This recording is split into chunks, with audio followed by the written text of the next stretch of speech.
Beijing এ পাকিস্তানকে এবার কাঠগড়ায় দাঁড় করালেন অজিত ডোভাল। নাম না করে আক্রমণ। এসিও বৈঠকে বক্তব্য রাখার সময় সন্ত্রাসের বিরুদ্ধে গর্জে উঠলেন ভারতের জাতীয় নিরাপত্তা উপদেষ্টা। নাম না করে পাকিস্তানকে বিঁধলেন তিনি। মঙ্গলবার বেজিং এর এসিও নিরাপত্তা পরিষদের সচিবদের বৈঠকে ভাষণ রাখার সময় তিনি এই বিষয়টি নিয়ে একেবারে পরিষ্কার জানিয়ে দিয়েছেন, সন্ত্রাসের সঙ্গে লড়াইয়ে দ্বিমুখী অবস্থান চলবে না। এছাড়া আরো কি বলেছেন ইসলামাবাদ নিয়ে নাম না করে অজিত ডোভাল, বিস্তারিত জানবো। টেলিফোন লাইনে যুক্ত হয়ে গেছে প্রতিনিধি সৌম মুখার্জি। সৌম, ঠিক কি জানতে পারছো? দেখো, গতকাল বেজিং এ এসিও নিরাপত্তা পরিষদের সচিবদের বৈঠক ছিল। সেই বৈঠকে ভাষণ দিতে গিয়ে নাম না করে সন্ত্রাসবাদ প্রসঙ্গে পাকিস্তানকে তীব্র আক্রমণ করেন ভারতের জাতীয় নিরাপত্তা উপদেষ্টা অজিত ডোভাল। তাকে বলতে শোনা যায় যে সন্ত্রাসের যে কোনো রূপ, বিশেষ করে সীমান্ত করে হামলা, সেটা মানবতার বিরুদ্ধে অপরাধ। লস্কর, জৈশ, আল কায়দা বা আইসিস এর মতো জঙ্গি দলগুলো যে সারা বিশ্ব জুড়ে সন্ত্রাস ছড়াচ্ছে, সেই প্রসঙ্গ তিনি উল্লেখ করেন। শুধু বলেন যে জঙ্গিদের খতম করলেই এর সমাধান হবে না।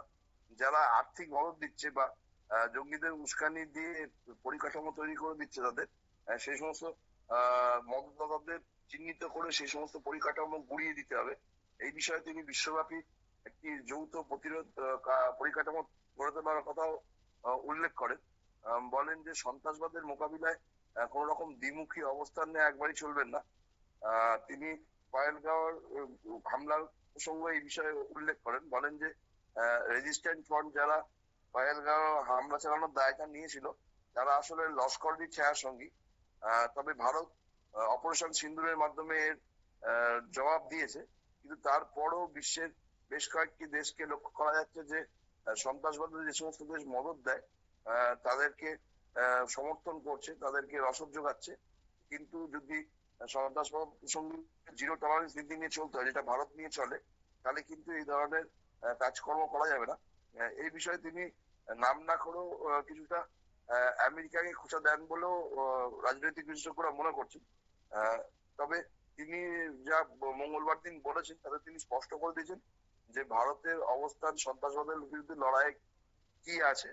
ভারত যে আগাগোড়াই সন্ত্রাসবাদের বিরুদ্ধে জিরো টলারেন্স নীতি নিয়ে চলছে, তিনি এটা স্পষ্ট করে দিয়েছেন মঙ্গলবার দিন। এবং পাকিস্তানকে যে বিভিন্ন দেশ মদত দিচ্ছে, সেই বিষয়টিও তিনি উল্লেখ করেছেন যে এইভাবে যদি সন্ত্রাসে মদতদাতা দেশকে সমর্থন করা হয়, তাহলে আগামী দিনের ক্ষেত্রে গোটা বিশ্বের ক্ষেত্রে একটা বড় সমস্যা। মূলত তিনি পাকিস্তানকে নাম না করে যেভাবে আক্রমণ করেছেন, তাতে ভারতের প্রতি পাকিস্তানের প্রতি ভারতের যে মনোভাব পহেলগাঁও হামলার পরে, সেটি স্পষ্ট হয়েছে বলেই মনে করা হচ্ছে। অঙ্কিতা। একদমই, ধন্যবাদ। অর্থাৎ নাম না করেই কিন্তু ইসলামাবাদকে আক্রমণ করলেন অজিত ডোভাল। চীনের রাজধানী বেজিং এ গিয়েছিলেন ডোভাল, আর সেখানেই তাকে বলতে শোনা যায় সন্ত্রাসের কোন রূপ, বিশেষত সীমান্ত পারের হামলা মানবতার বিরুদ্ধে অপরাধ। লস্কর, জৈশ, আল কায়দা, আইসিসিদের মতো জঙ্গিগুলি যে এখনো আন্তর্জাতিক আঙ্গিনায় ত্রাস হয়ে রয়েছে, সে কথাও বলেন ডোভাল। নিয়ে নিচ্ছে ছোট্ট একটি বিজ্ঞাপন বিরতি, সঙ্গে থাকুন।